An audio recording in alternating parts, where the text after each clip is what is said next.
P News is sponsored by The Property Express magazine, Africa's leading real estate publication. Catch the newest edition on our website today.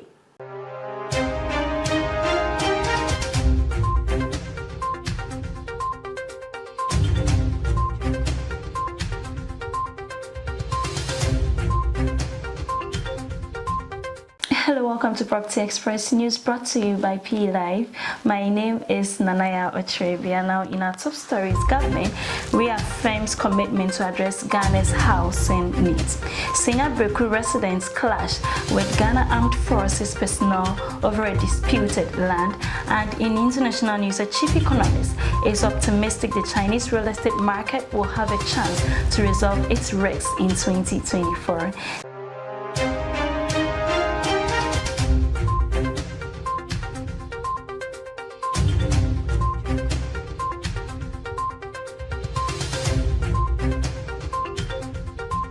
Now the news in details. To our first story, the Deputy Minister of Works and Housing, Abdullahi Abanga, affirmed the government's dedication to creating a conducive environment for the real estate sector, emphasizing its role in sustainable urban development, elevated living standards, and addressing Ghana's housing needs. Speaking at the unveiling of VAL Real Estate Legato Heights in Accra, Mr. Abanga praised VAL for contributing to the nation's social and economic development through innovative housing situations and initiatives.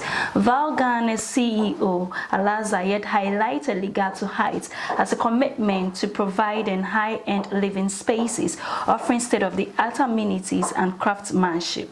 Abdullah Said Saditin, Group CEO of VAL Real Estate, expressed optimism about the project being a lucrative investment option, especially for those seeking modern and futuristic properties with promising rental returns. Head of Sales, Nazir Amman, urged potential investors to seize the early investment opportunity, emphasizing the potential for substantial returns upon project completion. Alongside Legato Heights, VAL introduced Nirvana Villas, aiming to redefine luxury mansions in Ghana.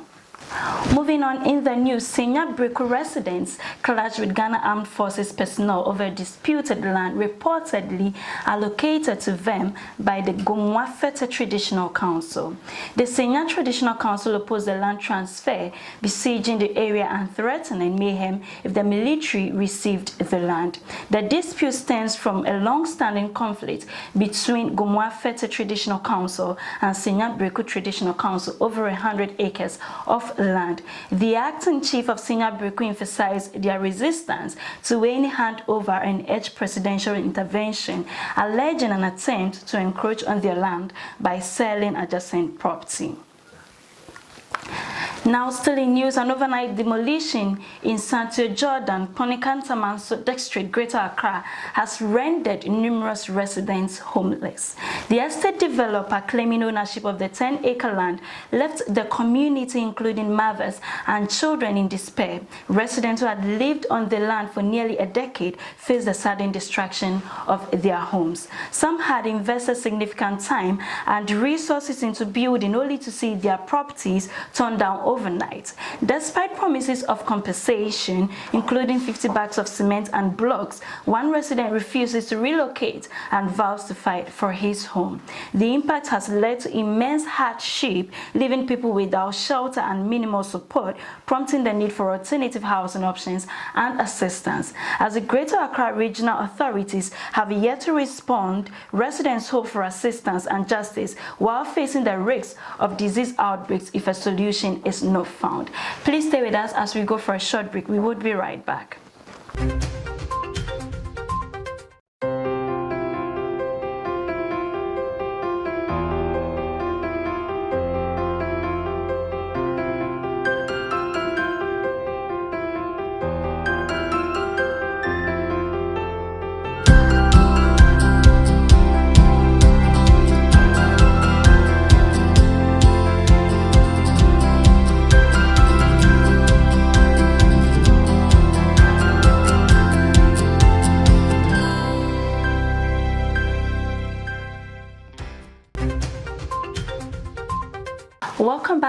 from the break, this is Property Express News brought to you by PE Live. Now, in international news, the Chinese real estate market will have a chance to resolve its risks next year, according to chief economist at Naruma China, the Chinese arm of Japanese securities brokerage Naruma. Although some of this year's challenges will continue next year, there is hope because some industries, such as the real estate one, will have the possibility to grasp the opportunities in the line of challenges and find a balance. The Chinese economy did not recover as expected this year, mainly because of real estate constraints, Lu noted, adding that the first issue that needs to be fixed next year is the delivery of buildings. In this regard, developers, banks, local governments, the central government, and other parties must work together, especially by combining monetary and fiscal policies, he pointed out. The real estate sector has shown signs of stabilization, but not enough to be too optimistic. That is all for news. Thank you for staying with us. A very big thank you to the Property Express magazine for sponsoring. For more news, kindly visit our website www.propertyexpress.org. You can also reach us on social media on Instagram, Facebook, Twitter, and LinkedIn at Property Express. This has been PE Live. My name is Nanaya Ocherebi. Have a good time.